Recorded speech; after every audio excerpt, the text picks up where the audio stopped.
Hello, bitches. I'm gonna wait. I'm gonna hang out. I'm gonna wait on you guys because that's what I fucking do. Dude, balls in the house. Little Ric Flair style for ya. What's up, Jay? Dennis Richardson's in the house. Oh man, that was fucking weird. That was weird. Holy shit, dude. Fucking jinx.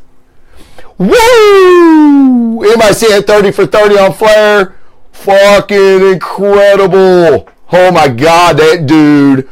He's my fucking new idol. Like, he's the guy that... It was Dean Winchester. Sorry, Jay. Was Dean Winchester. Now it's fucking Ric Flair. That dude was nuts. Insane. Oh, let's see here. Man, you guys are fucking awesome. On time. I was late. I think I was late. Oh, man. I'm going to be talking about it, but if you have not listened to Chris Hardwick's interview with John Barenthal, fucking dude, I'm telling you, it is fucking amazing. It's my vote for podcast of the fucking year. That's a goodness. Hey, how do I sound? Do I sound okay? I need some feedback, fuckers. I know there's a lag. No rush. I'm using this,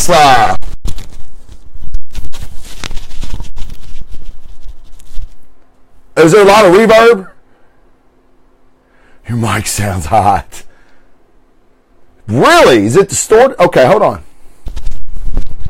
Piece of shit. You know what? That's what you get when you buy a mic for $6. Remember that, Dennis. So, does it sound distorted now?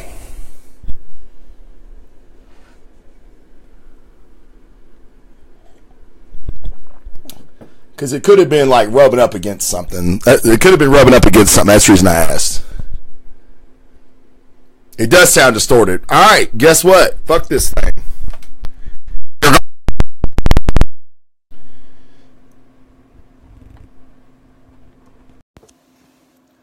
Now, how does it sound?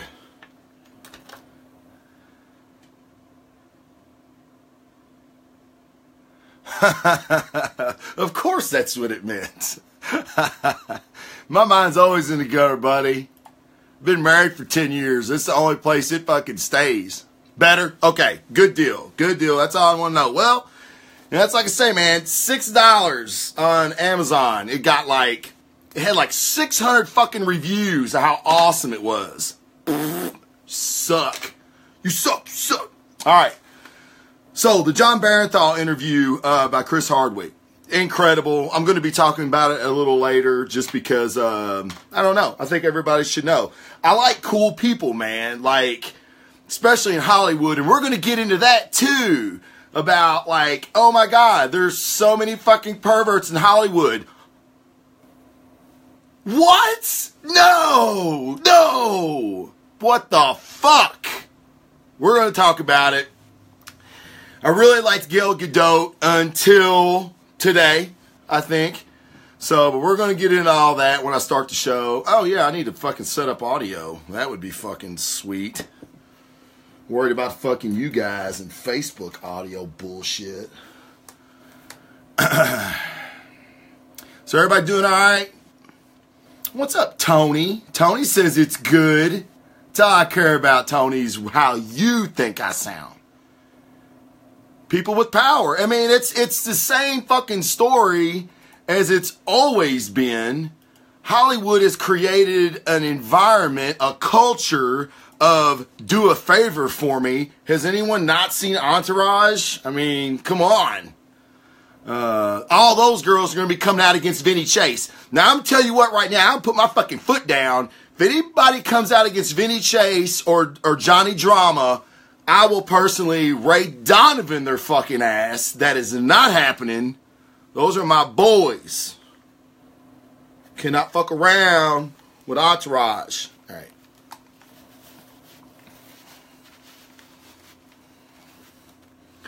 Mic check. Ooh.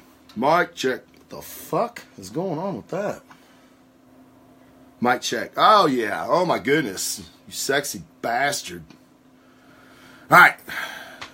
People with power, man. People with power. I'm going to adjust this just a little bit. Yep. All right. Cool, man. All right, guys. I appreciate you hanging out with me. I'm going to try to be paying more attention to the chat. Yeah. And you know what? I'm glad. Yeah, Jason, I'm glad. Right. Yeah, let's get that bitch, right? I mean, for one thing, I am not in any way, I will get into this, and I don't want to make this show longer than it already is, but we're going to get in. But what would Captain America do? Okay? He would not be condemning these people for fucking allegations, and that's what's happening. You're innocent in this fucking country till proven guilty. Now, Gal Gadot don't know that, apparently, because she's not fucking from here, but she comes over here and makes a lot of fucking money, like a lot of people not from here. But I'm just saying, you know, would she be so fucking heroic if this was the first Wonder Woman movie and this shit had came out and she wanted to say, hey, I'll step off if the guy footing the bill is still part of this picture when it wasn't a hit yet? I don't know. It's unfair to say because she's not in that situation. She's speaking out now. But I don't know. I think it's all really opportunistic for everybody to fucking speak out now when their careers are either over, never happened, or their careers are budding, aka Jennifer Lawrence. They made me take off my clothes and stand in line. Bitch, you could have fucking left. If someone makes me take my clothes off, which no one really has to make me take my clothes off, I'll take them off fucking anyway. Like, you can ask anybody in the GSTU that was at Dragon Con. I will drop my shit. I don't give a fuck. Call out the size of my quads, wisdom, huh? Call them out. I'll show it to you. I'll fucking flex those motherfuckers in your face. And that's what I did. Ask Dennis Richardson. See? Me and Dennis, man, we are fucking hive-minded right now. Yes, we are finishing each other's sentences, which is the gayest thing I think I've ever said on the show. No, it's probably not. All right, we're going to start the show because I think I think we got a lot of stuff. We got a lot of stuff to cover. Not so much comic book related because it was a very, very small week for me. And it was okay. Even though I do have a 9 in the scoring. Okay, we're going to start the fucking show. I have really shitty notes. So if someone, especially my Fox virtual producer, Frederick Debo, please correct me in chat and I will make note of it here. But here we go. Mike on the mic. What's up, Mike Woodhead? The best goddamn producer there fucking is. What's up, buddy? Blazing Defender Report 55. It's going to be kind of a different show. I'm kind of excited for it. It's not going to be all just comic reviews. We're going to get into some shit. I'm kind of maybe dipping into breaking the panel territory, but who gives a fuck? All right, here we go. 3, 2, 1. Welcome everyone to another.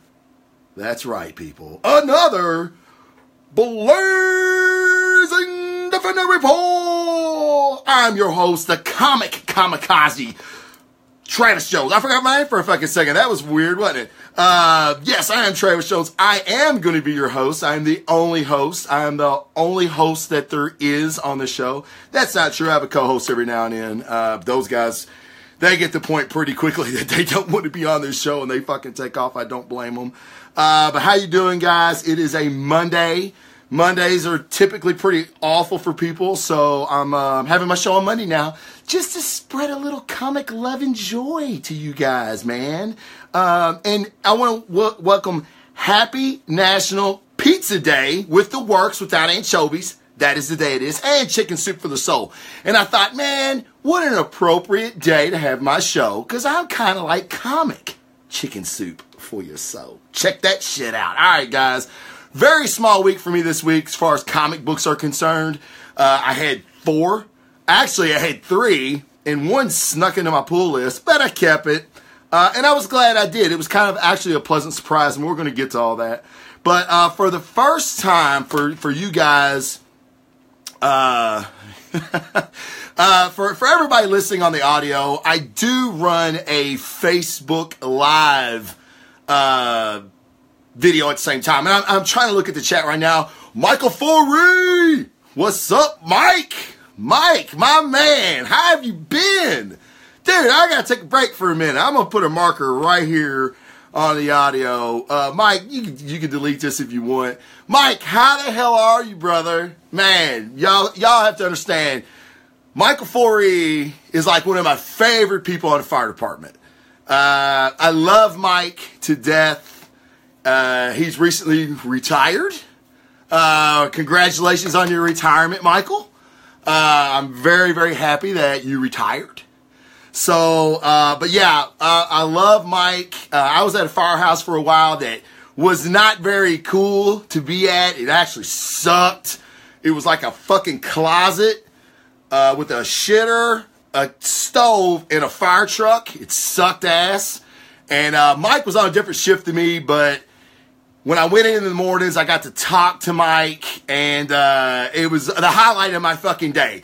And that was like not even the beginning of my day. Like that was before my shift even started. But me and Mike would sit and drink coffee and shoot the shit. And love Mike, man. Thanks for tuning in, Mike. I appreciate it, buddy. All right, now back to the show. Okay. All right, Mike, I'm back. Okay.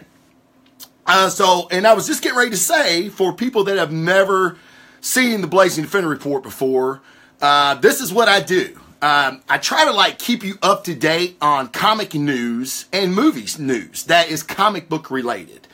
And so by doing that, I like comic books are very popular now because people's kids are going to the movies, or you're taking their ass to the movies, and they're like, oh my God, and they're asking their parents questions, and guess what happens? The parents come and ask me the questions so they can go back and tell their kids. So what I'll do is I have an adult show. Like if you got a small child watching, that's probably a really bad fucking parenting move on you, and you'll figure it out pretty quickly. So that's what I try to do. I try to keep you guys up to date because, you know, I'm on the internet. I get the notifications. I read the comic books. I'm fucking all in on this shit. And I know some of you aren't, but you like it. And I'm hyped that you like it. So maybe you watch me for 30, 45 minutes. I get you caught up on everything. You can go act like big shit to your kids or go to work and be like, no, you dumbass, that ain't where the Power Stone is. Dude, it's on Xandar, you fucking retarded. You know, you can go and do that shit at work. I know that's what we do at our work. So anyway, but yeah, that's the Blazing Defender Report. And I do read comic books every week. And I try to get you excited enough to where you want to go and get a comic book for you. Maybe you and your kid can read. And because that was one of my like happiest memories as a kid. Is me and my dad. My dad was reading comic books to me before I could even read, which was like age 16. So I would sit on his lap and he would fucking read to me until I got too heavy for his lap, which was like age 12. So, but anyway, that's what I like to do. I'm really, really hyped you guys are in the chat right now. I think this works better being in a later time, but we'll talk about that shit in a minute. But that is the Blazing Defender Report in a fucking nutshell. But first of all, I want to thank really thank Collector Zone. If you have not been to collectorzone.com, fucking go there. Christmas is coming, guys. Christmas is coming. And if your kids haven't made you buy a Funko Pop or ask for a Funko Pop, they're going to. They're like the #1 collectible in the nation. There are some that are very, very hard to find that are very, very expensive. It's kind of like collecting comic books. It's pretty cool. They range from about $10 to $15, depending on which ones you buy. But I'm going to do you better than that. Okay? But first of all, why go to Collector Zone to buy this shit? Say, hey man, I can go to fucking Hot Topic and buy it. Yes, you can. You can go to Hot Topic and buy it. But I'm going to tell you what, when Hot Topic sells out of the one you want, or they don't have the one you're looking for, you can personally contact my boys at Collector Zone, and they are going to find it for you.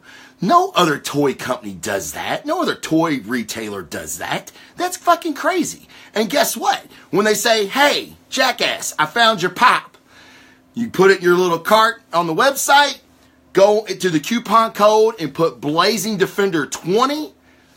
I'm not even saving you 15% anymore, guys. 20% off your total order. You're buying 3 or 4 of these things, that's going to add up. It's not tax. I wouldn't even mess around with 10%. I really wouldn't. I mean, you think I'm bullshitting, but I really, really wouldn't. Christmas time's coming up. We're trying to give you guys a little bit more savings. 20% now, Blazing Defender 20, collectorzone.com. Check my boys out. They have a fantastic website. Hey, and if you're looking for a shitty podcast to listen to, they got a little banner for me there too. So check that out.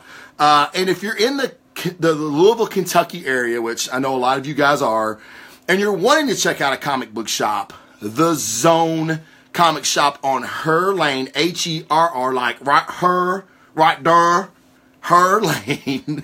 My boy Dan is probably the biggest fucking nerd I've ever met. Like, Dan says shit to me and I'm like, what the fuck what did you just reference? I have no idea what that is. So, but Dan's fantastic. Very good customer service.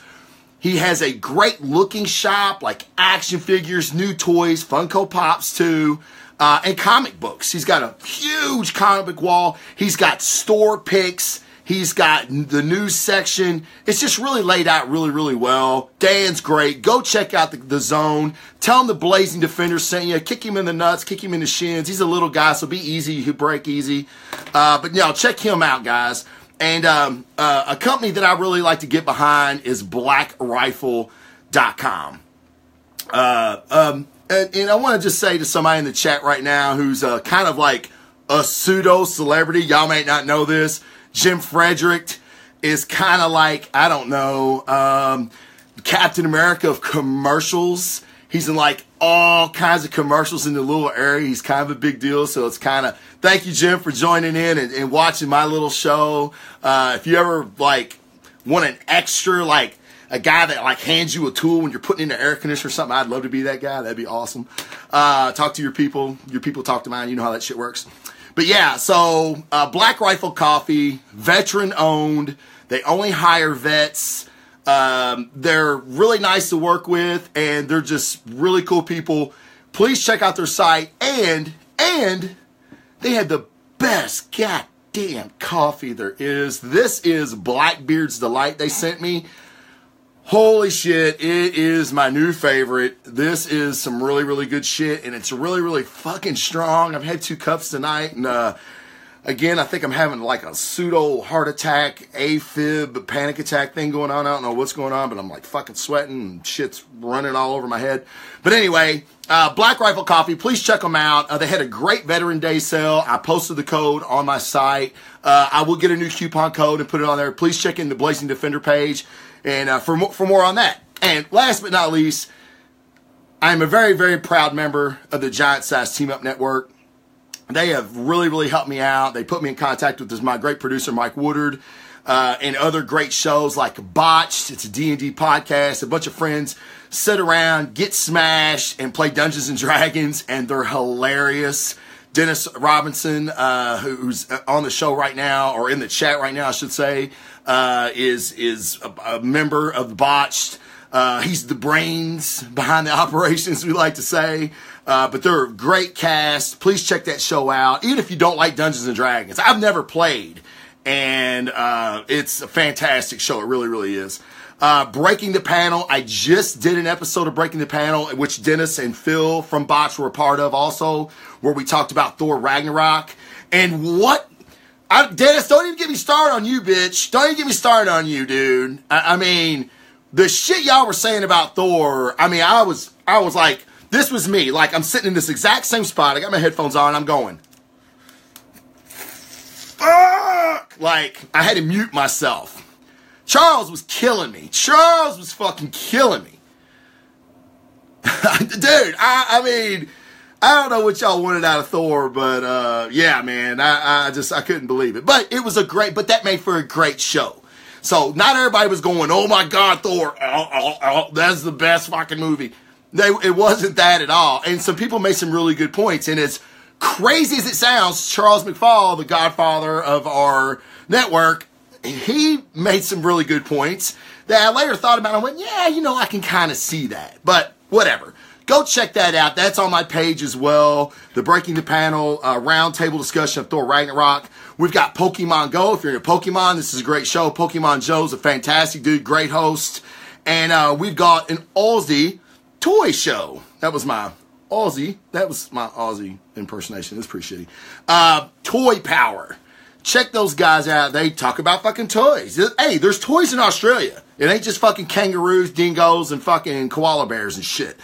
Go check out Toy Power. And guys, most of those shows I just named, besides one of them, I won't say which one, but nominate 2017 Podcast Award nominated shows. So our shit's legit. I mean, I'm not just saying that because I'm part of it, and I was also nominated. We're legit. I mean, seriously, we're legit. I don't know how I'm legit, but the rest of those shows, they're fucking legit. All right, guys, on with the shit. On with the show. Comic news. We're going to start with comic news because I didn't have a whole lot. But I thought this was worth mentioning. I need another injection of AFib real quick. Oh my God, it's so good. Okay, Brian Michael Bendis.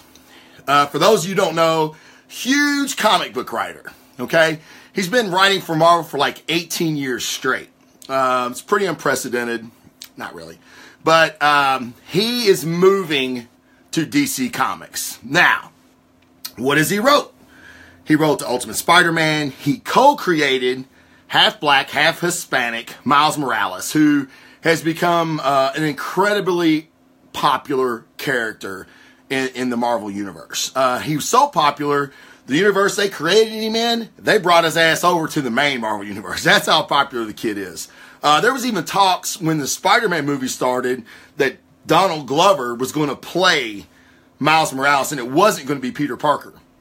That's how popular he is. So Bendis did do that. Now, I'll give you my opinion on Bendis in a second. He also co-created Jessica Jones as a part of Marvel's Max line. That was a line of comic books that was like geared towards adults, kind of like my show, right? Cussing, nudity. We really haven't gotten that far yet, but we will. Trust me, it's just a matter of time. But I loved Jessica Jones. It's like maybe... it may be my it was definitely my favorite Max line, but Jessica Jones was a fantastic comic book. Like, it really got me excited when I heard that Jessica Jones was coming to Netflix. So he wrote that. Okay. So everybody, hold on a minute. Hold on. I'm getting to it. Relax.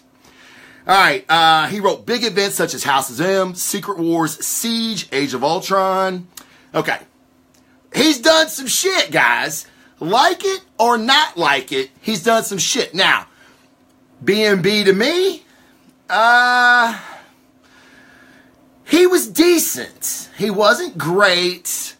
Did he put the Avengers back on the map? I don't know. I did like his Avengers run. I didn't read a lot of Brian Michael Bendis and go, holy shit, my dick's hard. I never read a lot of that by B&B. Now, did I read some stuff and go, yeah, a lot of it, like 80% of it, other than the Jessica Jones stuff. Even the Ultimate Spider-Man, it was good. It was decent. It was better than average. Let's put it that way. But what does this all mean? What does it mean for Marvel Comics losing Brian Michael Bendis? It's a huge blow, and here's why.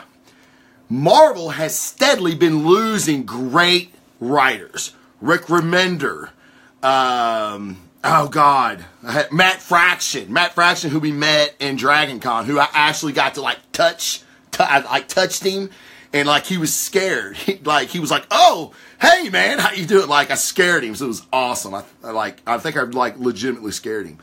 And Kelly Sue McConaughey, they've all went to DC, okay, or Image, okay.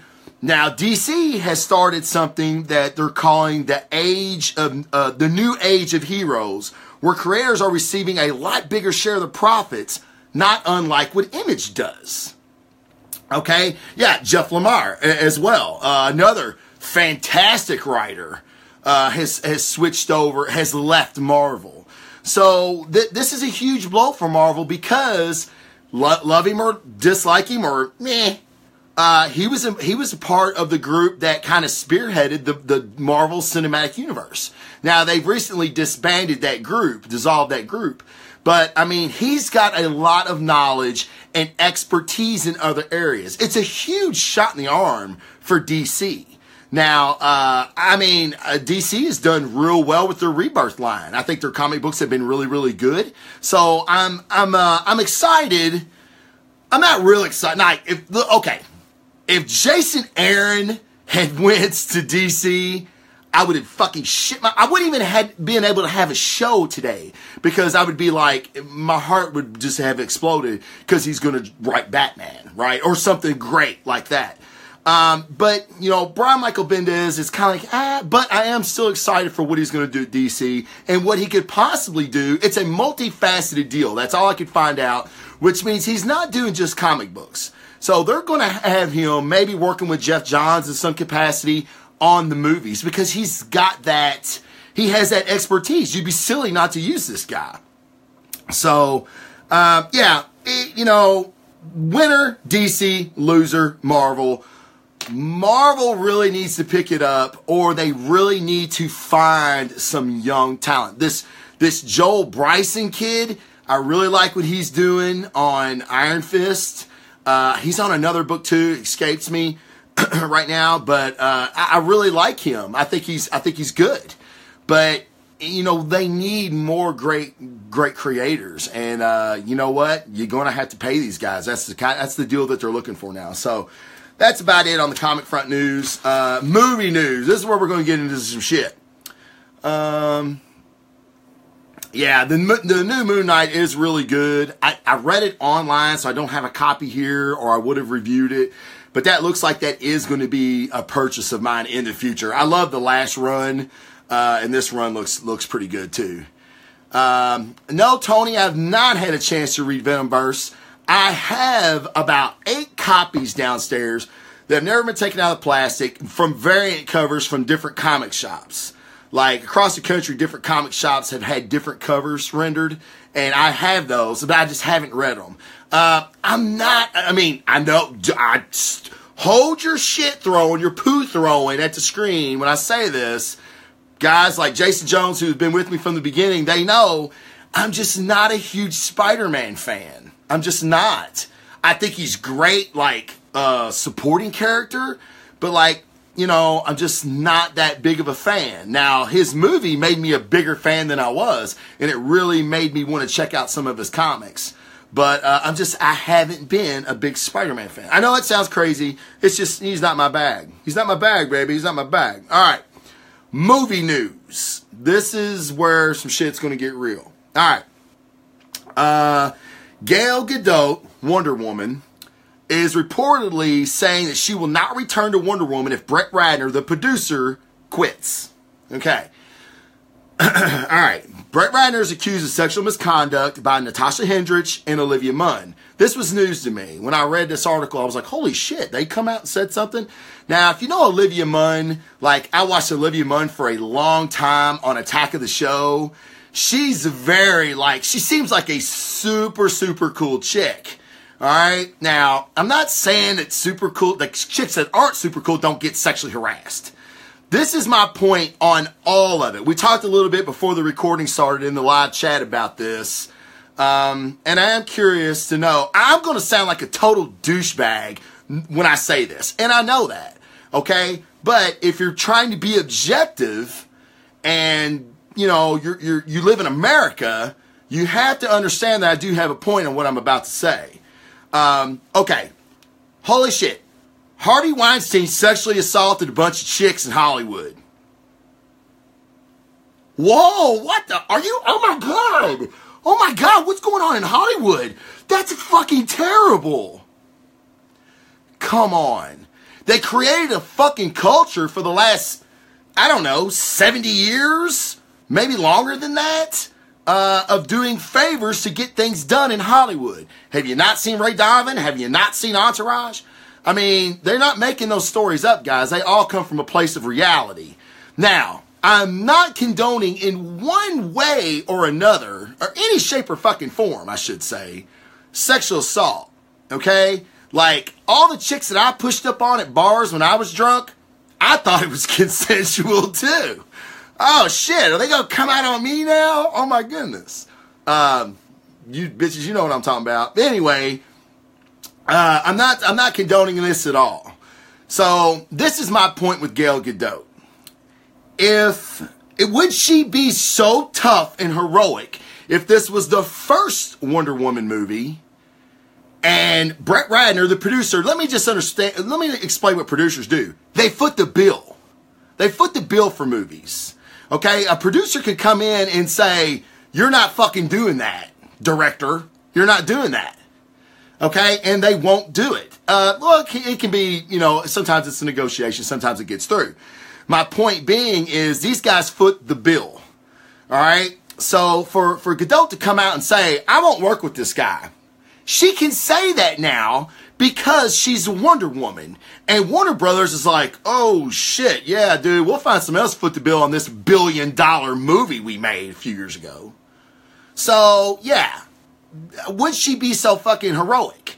I'm not saying she wouldn't be, and it's really unfair for me to even ask that question because this is not that time. My point is girls like of Jennifer Lawrence, Louisville native. Hey, not a big Jennifer Lawrence fan, never was, but hey, whatever.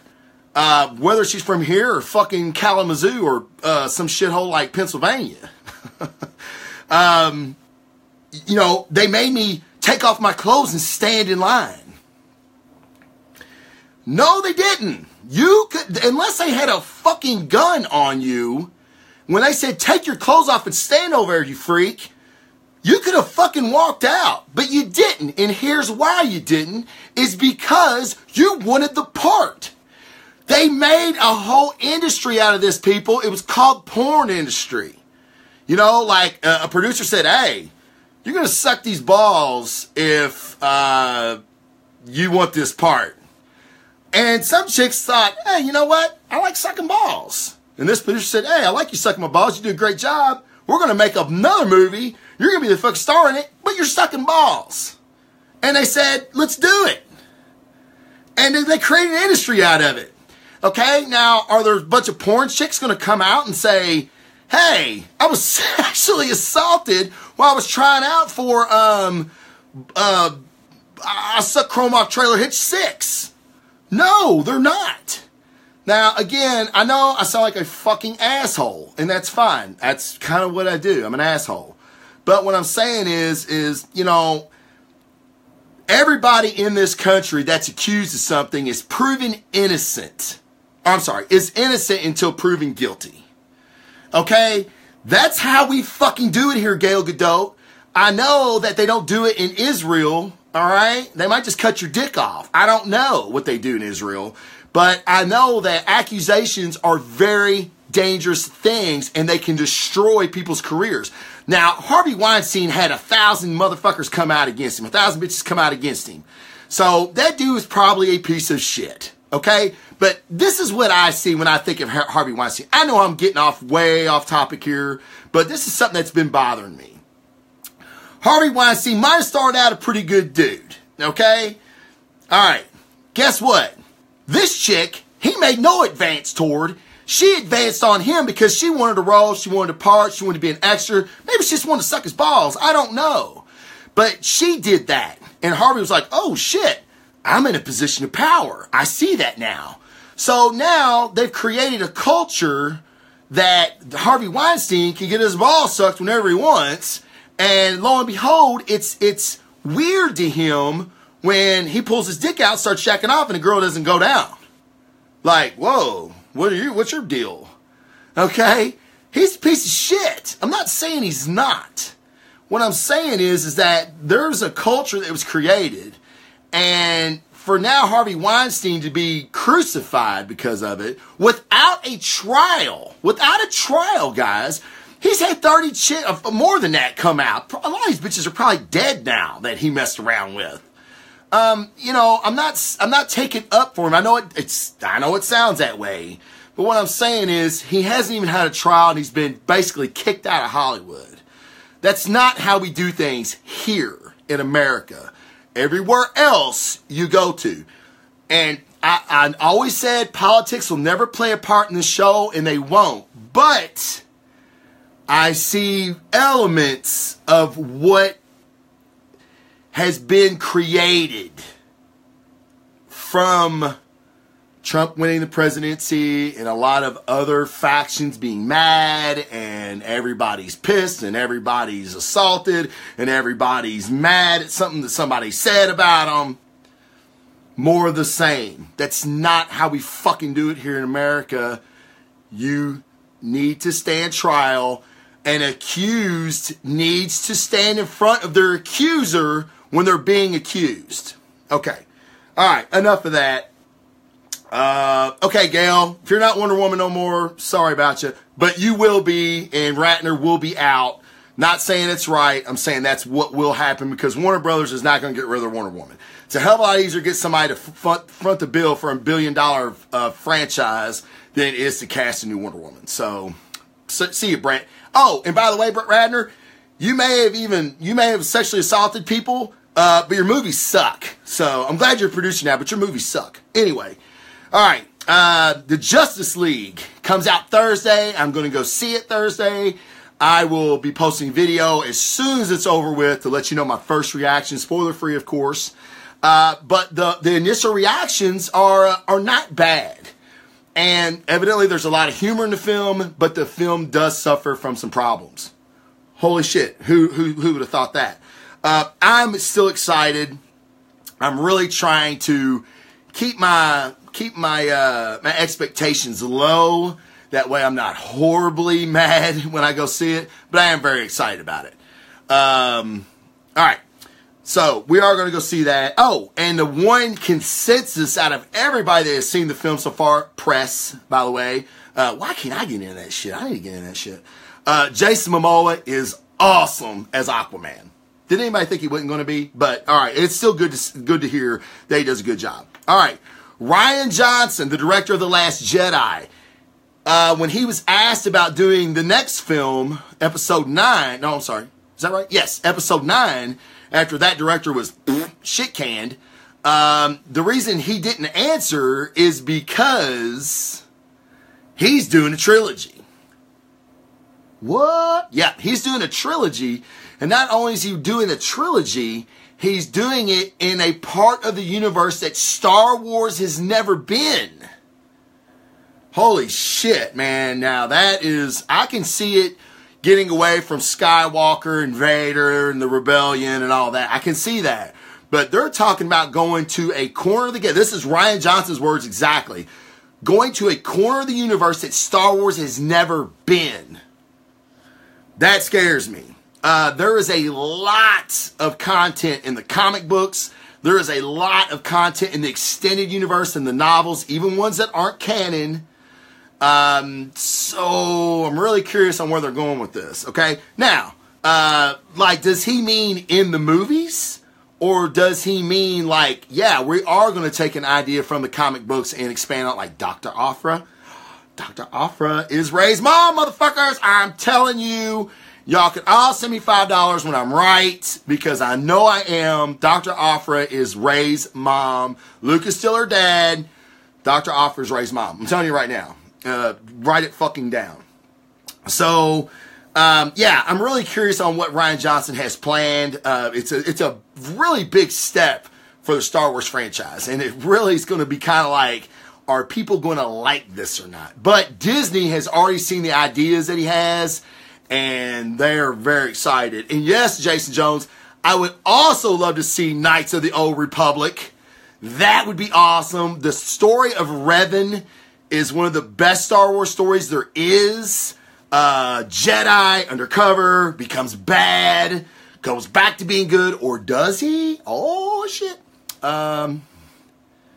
Yes. I mean, I think that is a very large consensus of a lot of people. They want the Old Republic. And how cool would it be to go back that many years in the past, even before New Hope? I think that would be a great storyline to do. And there's so many good ones in the comic books, but they all kind of deal with our trio, Han, Leia, Luke, Vader, Chewie, C-3PO, R2.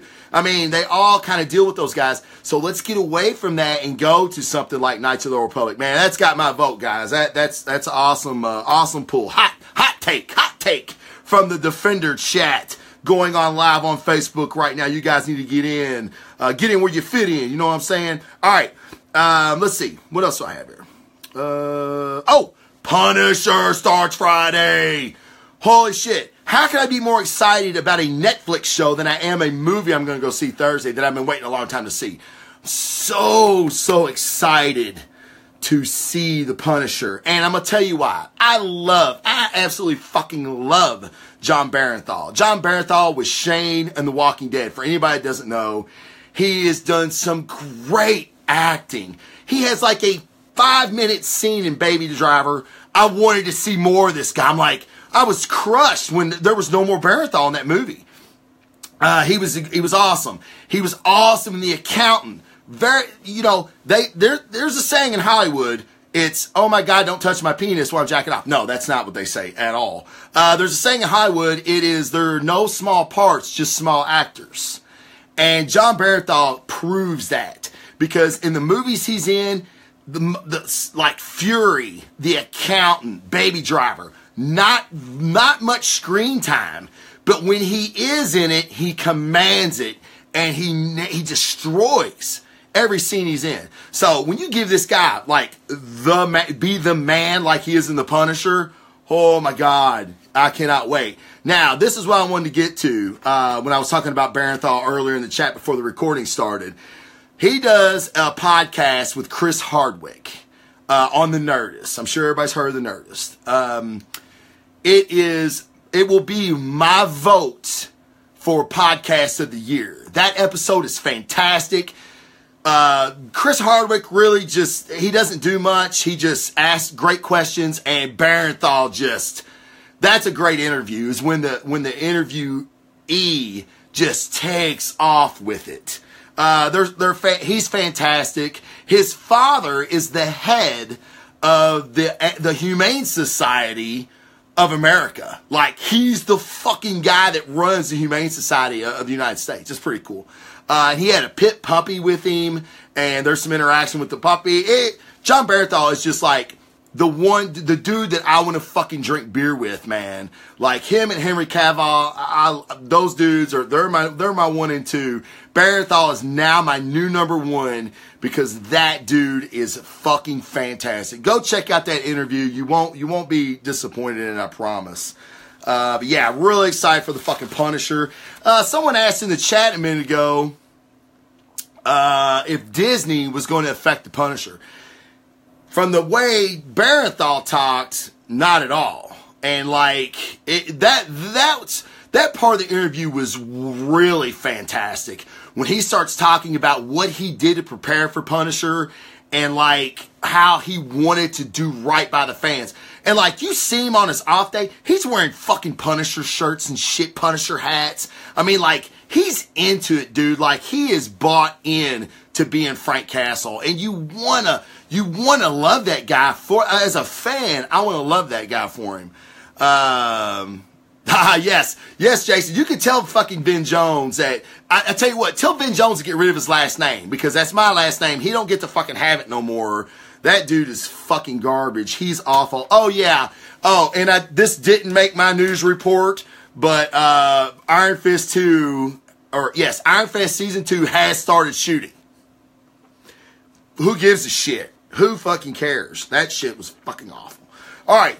Guys, this is a question that I get a lot. And this is what, and since Ragnarok, Thor, if you haven't seen Thor Ragnarok yet, there is some Infinity Stone stuff going on. Now, I won't, yes, Jason, going back to Iron Fist, I'm not sure if Scott Buck, for anybody that don't know, is a showrunner. And what a showrunner does is he runs the fucking show. It's exactly as it says. And he was on Iron Fist. He was on the Inhumans. Yes, he was on the Inhumans. And he also did the second half of Dexter where everybody says, it's a consensus, everybody says Dexter sucked when Scott Buck went on the show. The dude, maybe he's touching the right people. Like all this sexual harassment shit going on, whoever Scott Buck is touching, it's the right dude to touch. Because this dude should not be working. What has he fucking done? Like, Marvel should be, like, have him hung or something. Like, fake a death, man. Call Ray Donovan. The shit's easy. I watch TV all the time. I can do it. I would kill Scott Buck, actually. He's terrible, so I don't know how he gets fucking work. But, alright, so back to the Infinity Stones. There's a lot of stuff going on in not a lot of stuff going on in Ragnarok, but there is some Infinity Stone stuff, and we've got Infinity War coming up in a few months. Alright, we've got Black Panther, then we got Infinity War in 2018. Cannot wait. Alright, so where are the Infinity Stones? Okay, I'm going to tell you where they are. Alright, after Surtur destroyed Asgard, are the stones gone? Of course they're not gone. Loki has taken the Tesseract, which is the space gem, okay? It's the one that he used to open the portal in Avengers where the aliens came in and attacked New York. So the space gem is in the Tesseract. In Ragnarok, he's kind of going through the vaults as Odin's vault, and he happens to like, I fucked the Tesseract just a little bit. You don't actually see him take it, but he's the Loki. Come on, we know he took it. So, with Thanos coming and Asgard destroyed, I'd say he's got the Tesseract. And we're going to find out if he does or not. Alright. But what are the other weapons? Are all the weapons destroyed? I don't know. It's funny. Could he have used the Tesseract, opened a portal to somewhere else, and took some other weapons? I don't know. We'll find out. The Power Stone. The Power Stone is the one in Guardians of the Galaxy. It is supposedly safe on Xandar right now, being protected by the Nova Corps. We'll find out, okay? The Mind Stone. The Mind Stone is the one from Age of Ultron. It is the one that gave... it was actually... This was the stone that was in Loki's scepter in Avengers. There was an Infinity Stone inside the scepter. It is the Mind Stone, and it is actually what gave Vision, the Avenger, his life. Okay, and what probably makes him the strongest Avenger, actually. Once he figures that thing out, that's the reason a lot of people are speculating, not only a lot of people, and me as well, are speculating that Vision's getting his fucking head ripped off 2 minutes into Infinity War. He's going to get that. Thanos going to get that stone. I'm just telling you. All right, the Reality Stone. The Reality Stone was from Thor: The Dark World. It was called the Ether. It's what infected Natalie Portman. Yeah. If you've never seen Natalie Portman's rap that she did on Saturday Night Live, you haven't lived yet. I mean, it's like the perfect amount of like porn and awesomeness. Like, and funny. It's funny as shit. But like, she's so hot when she's like talking about fucking dudes and sucking dick. It's like, oh my God, I need a fucking minute. But it's fantastic. I don't even know why that popped in my head. Because she was in Thor: Dark World. She was infected with the ether. There you go. All right. Now, at the end of that, Sith and Volstagg give it to the Collector. All right. Now, after the Guardians take the power gem to the Collector, the servant girl that he was molesting, like oh Hollywood guy would, right? She rebels and blows up basically the Collector's place. Now, what happened to all that shit? What happened to the ether? Is the ether just floating around somewhere for somebody to pick up? That really hasn't been established in the Marvel MCU yet. Like, maybe it's still there. Maybe the Collector still has it. I don't know. Nobody knows. But all we do know is shit blew up. Shit went crazy when the Power Stone, when the slave girl grabbed the Power Stone. So, we'll see. We don't know. All right, the Time Stone. Where's the Time Stone at? Watch Doctor Strange. The Time Stone resides in the Eye of Agamotto. That is the pendant that Doctor Strange basically took and wasn't supposed to mess with, but being strange, he did. And thank God he did, because he beat, oh fuck, what was that guy's name? Not Dormammu. Yes, Dormammu. He beat Dormammu in Doctor Strange with the Time Stone. So he has it. He still has it because that's how he messed around with Loki and Thor in the movie. Now, let me tell you this. I thought this was really cool in Ragnarok. Loki is like, oh, you think you're a little, you second-rate wizard motherfucker? And Doctor Strange is like, yeah, you're out of here. That just goes to show you the level of power Doctor Strange has as of right now. He fucking just basically bitch smacked Loki. Like, go away, little guy. You know, like, we ain't fucking with you. So, just, you know, that Power Stone is big time. So, Doctor Strange still has it. The Soul Gem. Now, the Soul Gem is the one that we don't know where it is. Okay? Y'all may not know, but the comic Kamikaze knows. No, my theory from the first Thor was Heimdall has the Soul Gem. And a lot of people think it's in the hilt of his sword because his sword lights up when he puts it in Rainbow Bridge. I don't think it is. I think it's in his eyes. I think it's in him. Like, it's his eyes. Because in Age of Ultron, when the Scarlet Witch touches Thor and has him have that freaky dream in Valhalla, and Heimdall grabs him and tells him about how it was his fault of Ragnarok, and he has no eyes. His eyes are white. And I think that's because Thanos gets, like, I don't know if he plucks his eyes out. I don't know how that all works. But that's my theory, is that it has been for a long time, that the Soul Gem rests inside Heimdall. That's why he can see everybody, because they have a soul, so he can see the souls. Let me see. I think there was another theory. No. The other theory is that this is not my theory. This is somebody else's theory. It is in Wakanda. And with Black Panther coming up in a couple months, people think that we're going to find out that the Soul Gem is actually in Wakanda, which would make sense. But I'm still thinking that it's got something to do with Heimdall.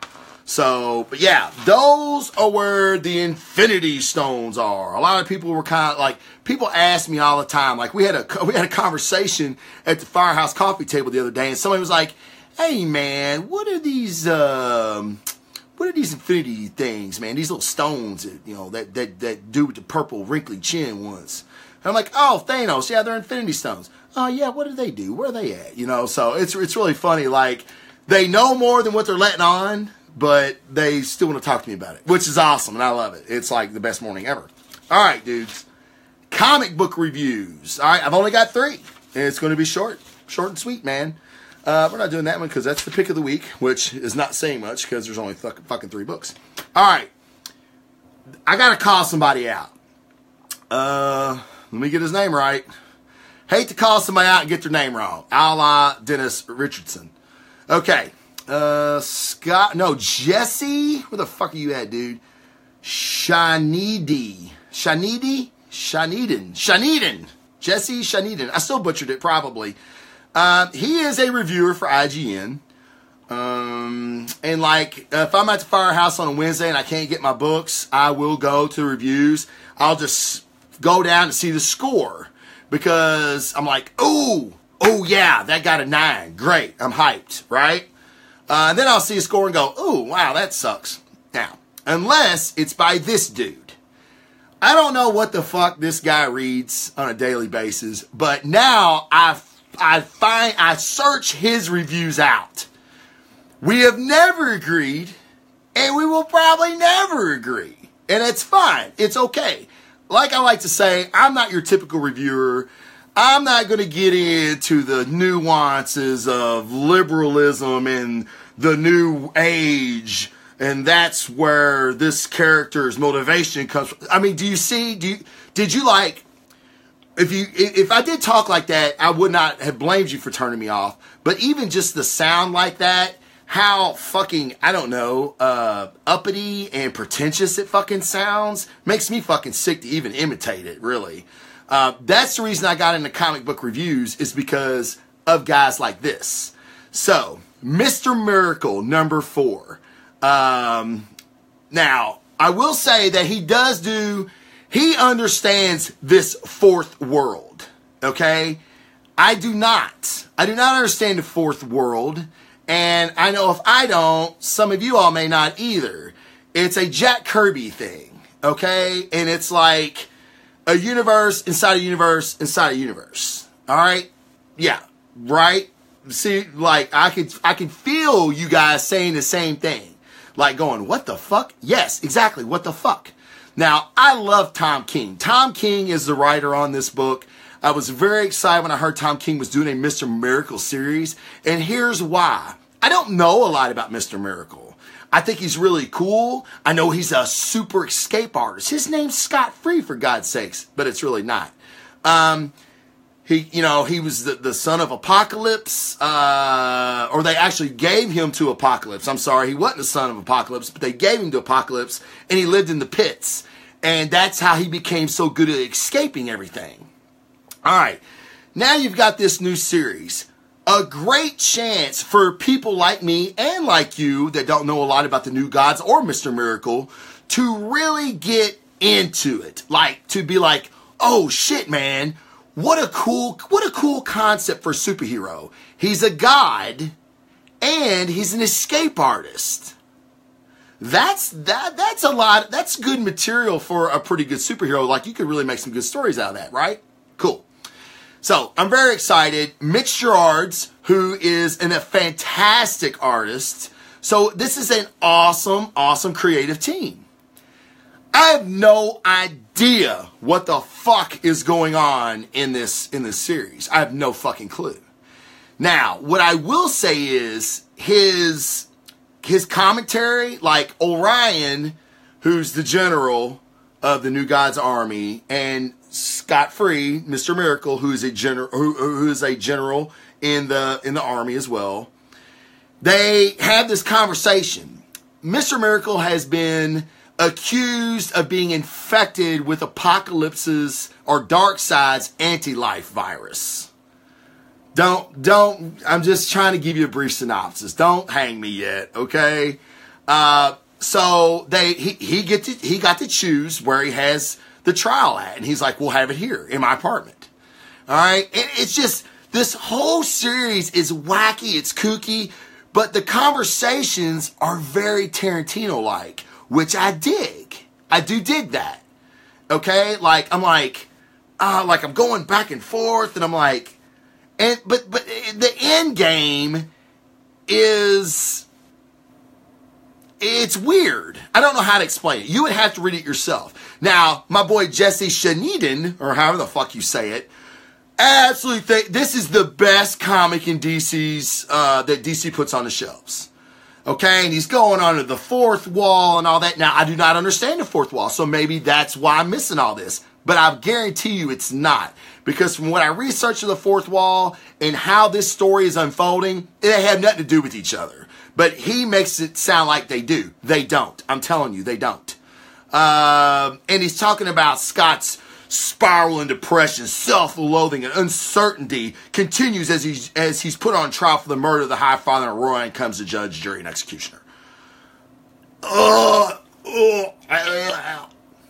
Fuck, dude, I don't know what the fuck your deal is. But anyway, King's script is gripping as any we've had so far. Back and forth dialogue between Scott and Orion creates a great deal of dramatic tension, especially as Orion slowly, methodically, and officially tears down his brother's psychological defenses. Dude, what? No, it doesn't do all that. It doesn't do anything like that. It's corny and humorous, if anything. I'm telling you right now, I wish everyone could read it. And you tell me what you think. Not knowing anything of the character, because I don't either. You wouldn't get that, I'm telling you. And knowing the fourth wall, you wouldn't know that either. Or the fourth world, I'm sorry, the fourth world. All right, the verdict. This is where I come unglued. Anyone who's not following Mr. Miracle is missing out on one of the best comics of the DC Rebirth era. This particular issue managed to tell a gripping story despite unfolding almost entirely with a small confined space with a limited cast. The bitter rivalry between the brothers forms a backbone of a tense, emotionally charged issue. Kudos to Gerard's for keeping his issue so visually striking despite the talking heads format. No, it's not the best thing on DC shelves. If anything, all of the metal stuff is better than this. Scott Snyder's stuff is better than this. I don't know. Now, my score is a 7, and here's why. I just think this is a huge miss to get people excited about a new character that they know very little about. Now, if you're writing a story for this big of an audience that know about this fourth world that Jack Kirby created, and you know, in the beginning he's talking about how he compares it to fourth world comics. Yes, how he compares it to Thor and Asgard. Get the fuck out of here, man. There's no fucking way. Anyway, I do like the dialogue. The art's great. There is some violence. It's kooky enough for me to go, that's interesting. Okay? And I love Tom King. Tom King has a very odd style of writing. So this is a 12-part series. It's issue 4. There's still a lot of story to tell. Let's see how it reads all together. I spent way longer on Mr. Miracle than I wanted to. But this Jesse dude from IGN, I really want to kick him in the throat. I really do. Okay.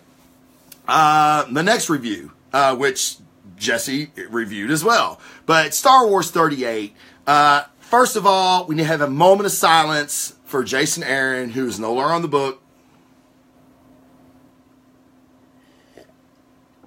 Love you, Jason. Jason Aaron did a fantastic a fantastic run on Star Wars. Made it like one of my favorite comics on the stands. I'll do it for Jason. Jason asked me to do this. This is my if you're a Bruce Lee fan, you know Bruce Lee had a saying. It was the art of fighting without fighting. So I say that Tom King, his style of writing is the style of writing without writing. There's a style of writing without writing. And that's my Bruce Lee impersonation. It's awful, I know, and probably somewhat racist. I don't know, probably. I don't know. But I think that's how he fucking sounds. Like when I hear it, that's how he sounds. Anyway, so yeah, Jason Aaron is gone from Star Wars. Very sad about it. But Karen Gillan is on the book. The best possible replacement they could give to this book. She's been on Dr. Offer. She's been on the Vader series. So she knows these characters.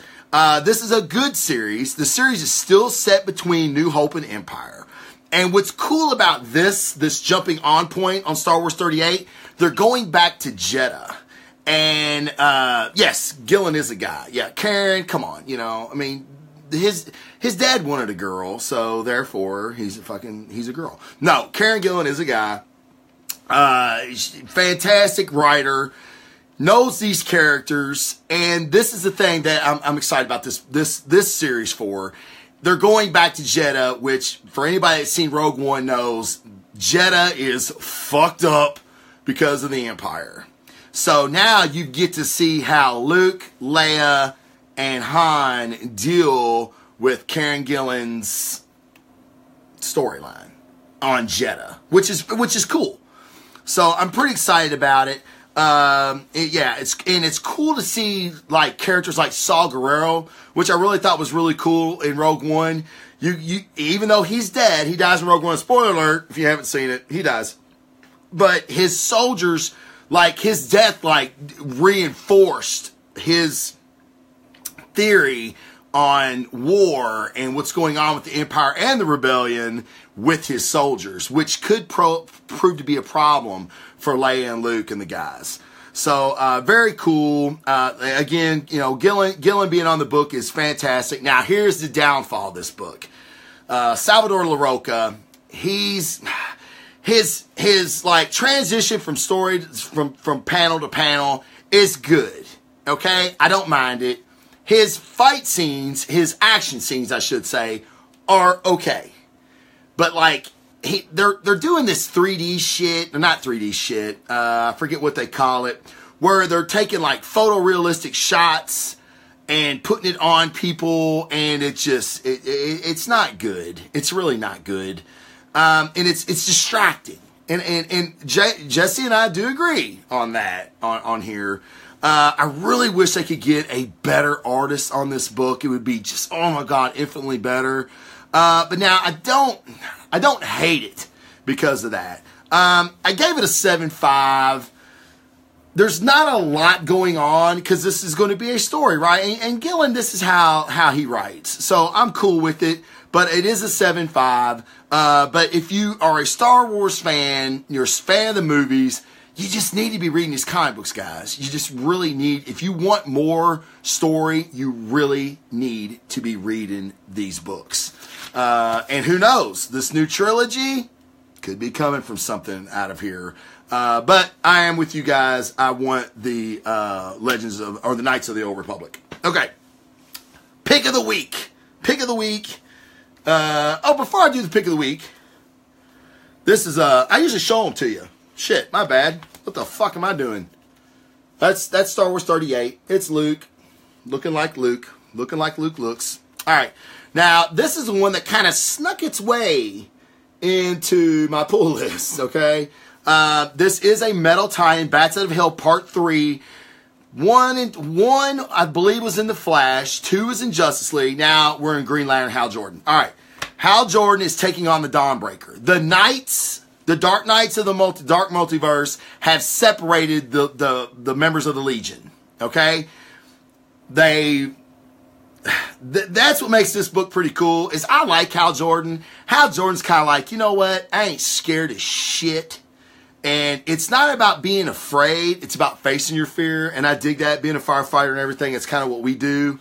Now, he, of course, was a Air Force fighter pilot. So, I mean, he's on another level, of course. But this is a fight between him and the Dawnbreaker. And doesn't end like you think it would. And it just goes to show that these Dark Knights that have come, they're kicking ass. I mean, it looks bleak, man. It looks bleak for the DC Universe. It really does. I mean, they took Superman out very quickly, like in Metal 2. So, if you're not reading the Metal series, they're very, very good. The tie-ins have been really good. Now, you really don't need to know this story, but if you want to know what would happen between the Dawnbreaker and Green Lantern, not that you wouldn't find out in Metal, but this is the fight. This is the round per round brawl that they have. And I love Hal Jordan. And this book reminded me how much I like Hal Jordan. So to see the end of this was a little bit heartbreaking. But if I had to score it, I would give it a 7.5. I really would. Or maybe a little higher, because it's pretty good. It really is. All right. Now, keeping with the metal vein, Batman Lost. Now, that is a foil embossed cover, is the reason that kind of like shines on the light there. All right, Batman Lost, metal tie-in. Okay, now this is not an origin story of one of the Dark Knights, which is what a lot of these tie-ins have been in. This is what's going on with Batman. Now, Batman, having this metal in his body, he's been being groomed by Barbatos for a long time to be the doorway to let these knights from the Dark Universe in. Now, Batman, really being obsessive like Bruce is, kind of walked right into this, man. They really played Bruce. They really did. So Bruce, it's like, where is he at? Like, everybody's looking for him. Is he dead? What's happened to him? Well, this is that story. And basically what it is Barbatos has put him in this like nightmare, and he's an old man, and it starts out this creepy little girl, which I guess is his granddaughter, Bruce's granddaughter. She wants to hear stories of the Batman. And Bruce is like, well, go over on the shelf and pick out a book. Now, in this, and I'm going to read them to you because I was curious myself. Scott Snyder, friend of the show, has said that these books on the shelf are going to play a huge part in a storyline coming very soon for Batman. So, I don't know where the books are. There is a page where it talks about the books. And I'm not going to sit here and look for it because you all have better shit to do. But, here it is. Here it is. No Justice, the Case of the Chemical Syndicate. Now, this is her favorite story that she wants Bruce to read. This was his very first case as the Batman. And it looks like something, maybe Cow of the Owl is the other book. I can't tell because it's kind of cut off. But anyway, he goes to read the story, and as he's reading it to her, he's like, wait a minute, this isn't how this happened. And she's like, yeah, it is. Yeah, it is, Granddaddy. Keep reading. Like this little creepy little shit. All right? So he keeps reading it, and as he's reading the case, he's getting it. Like, this is not my life. This is not where I'm supposed to be. What has happened to me? So, being Batman, he's starting to rebel in his dream. Well, finally, there's some things that happen with Damian and another Robin, and it's really cool stuff. And what's cool is this story's all over the place, and it has different artists. All right, and Jorge Jimenez, I believe is how you say his name. Jimenez he is a fantastic artist. Like, he's one of the up and coming artists at DC, no doubt. So, like, his pages are by far the best. But the jumbled story and the different artists, it really works. Because you're in this fucked up dream that Barbados Jimenez. Okay, Jimenez. Thank you, Jason. This is what they do. They correct me on every word that I butcher and every name that I butcher. But yeah, so this story, it's all over the place, but Batman's getting it. Like, he knows that this isn't his reality. And he's trying to get out of it, and Barbatos gives him the fucking smackdown. And something happens at the end of this issue, which I never thought I would see happen in a Batman comic. Like, it's something that Bruce says, and he does at the end, and I was like, holy shit, man. Like, if it wasn't bad enough, we're on the outside with the Dark Knights invading our DC universe, it's bad now, because I never thought Batman would do this, and this is just how bad things have gotten. So, Scott Snyder is the godfather of this whole story. It could have been so convoluted and so rushed and so this and so that, and it has not been. The origin stories have been really good, even though condensed, and I get it for what they're doing, the format they're in. I really, really like it. I think it's one of the best big events, and how they're doing the tie-ins and everything.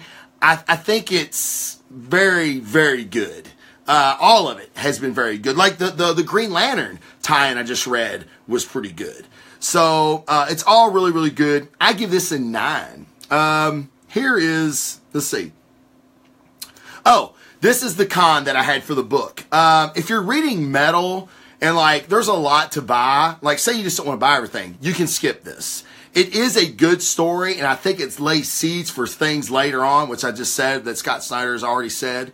But you don't need this book to follow Metal. Like, you'll know a little more, but it's not necessary reading is what I'm saying. But if you're liking the Metal stories, you're going to like this. I give it a 9. It's like Batman meets Shutter Island. How about that for you? That's, that just came to me. So, yeah, and that's kind of the way it is. It's kind of like what's real, what's not. Oh, shit, this happened, but it didn't happen this way. And you see some future stuff that maybe could happen, especially with Damon. Because we know Damian's a fucking dick, right? Okay, just a great standalone story. Yeah, it is. But I don't think you need it to understand the Metal storyline. But I think it's a good standalone story, but still really shocked at the ending of it. Like, I was like, holy shit, Bruce did what? Man, that's not... But that's how bad things have gotten. But anyway, Metal's been pretty good, guys. Check that shit out. If you're interested at all, check out Mr. Miracle and just tell me what you think. I'm just curious on somebody that doesn't know a lot about the character. I don't know if anybody really does. He's a very B, C kind of character, but I dig him, and I think he's got so much potential, and I'm not sure it's being hit here by Tom King, but it could be. We'll see. But yeah, guys, but you know what? I think that's it. I got you caught up on Infinity Stones, on why Gal Gadot could be a total bitch. No, really. I applaud. I do want to sign off by saying this. I want to applaud. Sexual harassment is not fucking okay. I made light about it today, and I did get a little shitty because I feel like accusations are being thrown around. I'm not saying they're not deserved. I'm just saying maybe you should have came out 30 years ago with these accusations. Maybe you should have come out 10 years ago with these accusations. But that's not the trend. And I'm not going to get off on another tangent on it. But what I'm saying is it's not okay. It's not okay to pull your dick out and start jacking off. It's really not. It's just not. Not to say that I haven't done it, but it's always worked out in my favor when I did it. But it could have went the other way, right? So, but yeah, there's a lot of, again, I always usually sign off with something like this. But if this week hasn't taught us that shit's just fucking crazy, the shooting in Las Vegas, the shooting in Texas, motherfuckers getting cars and running over people. It's just a crazy time. People need to keep their head on a swivel. Life's too short to be getting bent out of shape over small shit. Find something that you like. I don't give a shit if it's comic books. I don't give a shit if it's working out. I don't give a shit if it's taking a shit. Like, that's your thing, man. Like, yep, get the fuck out of the way. Get out of the bathroom. This is my time. Because that's my time. That's when I read my comic books. Don't ever buy a comic book from me without disinfecting it. But yeah, guys, check out some of the great shows on the Giant Size Team Up Network. I'll be back next week. Let's see. Monday. Nope. I won't be back next week. I will be back next week. I don't know. I'm not sure what time. It won't be on a Monday because I work on Monday. So I will get it out there. Sorry that I got it out there so late today. I wasn't sure what time I could do it today. My wife's at the Lady Gaga concert. I had shit to do. Had to get her and her friends there. And now I'm back. And so I'll probably have to go get them here in a minute. Or later on, actually. But guys, thank you so much for joining in. Thanks so much for joining into the chat. For my audio listeners on iTunes or Android or wherever you're listening, Blog Talk Radio. I do a live show every week. Love to see you in the chat room. These guys kind of ask questions amongst each other when I can't see what the chat says. So really appreciate that. Oh, and they help me when I fuck up names and shit, which is pretty cool. So you can be that guy. So join into the chat on the Facebook Live show. Guys, thanks so much for tuning in. I'm out of here. And with that, guys, be good to each other. Treat people like you would want to be treated. And for that, I'm out. Peace. Holy shit. Oh, my God. All right, man. What do you disagree with, Jason? Oh, thank you, Frederick. Thank you, buddy. Appreciate it, man. Always love you guys in the chat. Have you seen Justice League yet, Frederick? I know you get shit early, you little sneaky bastard. I know you do. You've probably already seen it. You let me know what you think. You was right on Thor, man. You was right on. So, yeah, Jason. I don't know what you're disagreeing with. It was a good standalone story. But it does lead into metal. It is, thank you, Colonel. I appreciate that, buddy.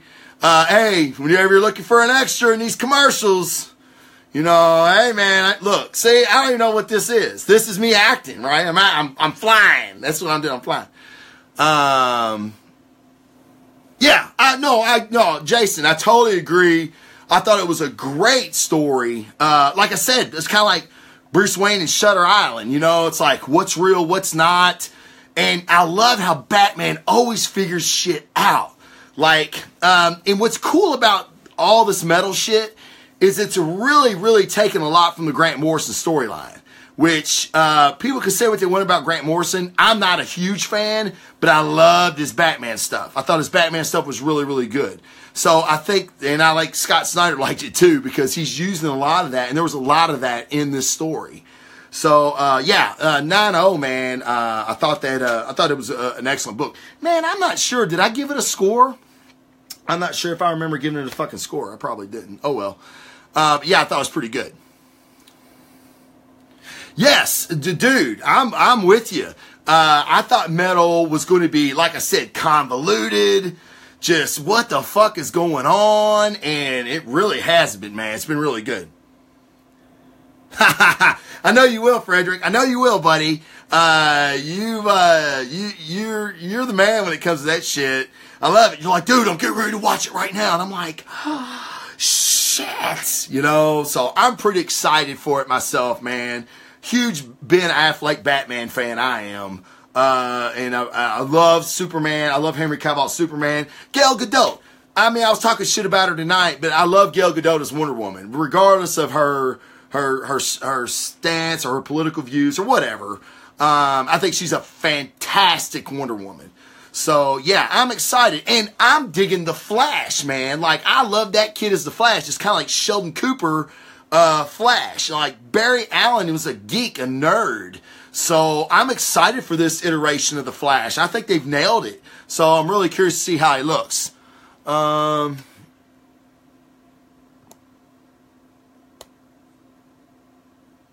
Yeah, I really have, like, legacy. Oh, you suck a big D, Richardson. Fuck you. Fuck you, man. Superman is awesome. What don't you like about Superman, dude? He's jacked. He looks just like the guy.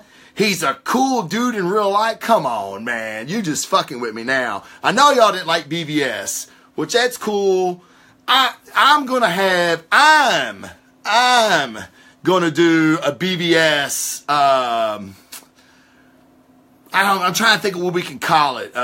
We can't call it a reboot, can't call it 2.0, but we're going to have a BVS review of the review show. And I'm going to get you and fucking Wisdom and Phil and all you fuckers on there, and it's going to be me and Big Sam, and we're going to tell y'all why you're wrong about BVS. BVS was fucking good, man. BVS was fucking good. I don't give a shit what y'all say.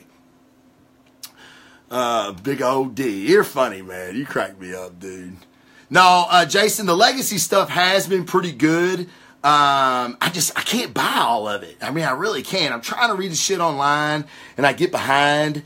But, I loved Legacy #1, man. Oh my God. That was so good. So that got me real excited for more of it. And I'm digging Iron Fists. I'm digging, I haven't been reading, you know, I want to read Moon Knight. I'm going to read Moon Knight. But yeah, this new villain, I'm not sure about him. So we'll figure that out. But, the next Moon Knight will probably be reviewed on the show. Cause I'm going to add it. I'm going to add it to my pools.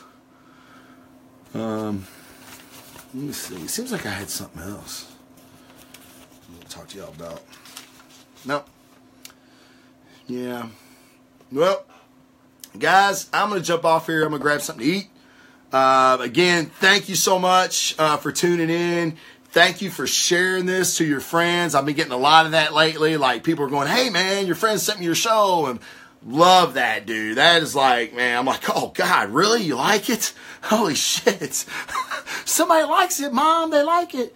But it's fantastic. Guys, keep your head on a swivel. Love all you all. Dennis, let me know about that Patreon show. That sounds really cool. A lot of fun. I'm hyped to play Dungeons & Dragons, man. I've never played, even if it's, you know, on a microphone. I'd still love to do it. So, guys, get out and check out some comic books and let me know what you're reading, man. All right, guys, I'm out of here. Peace.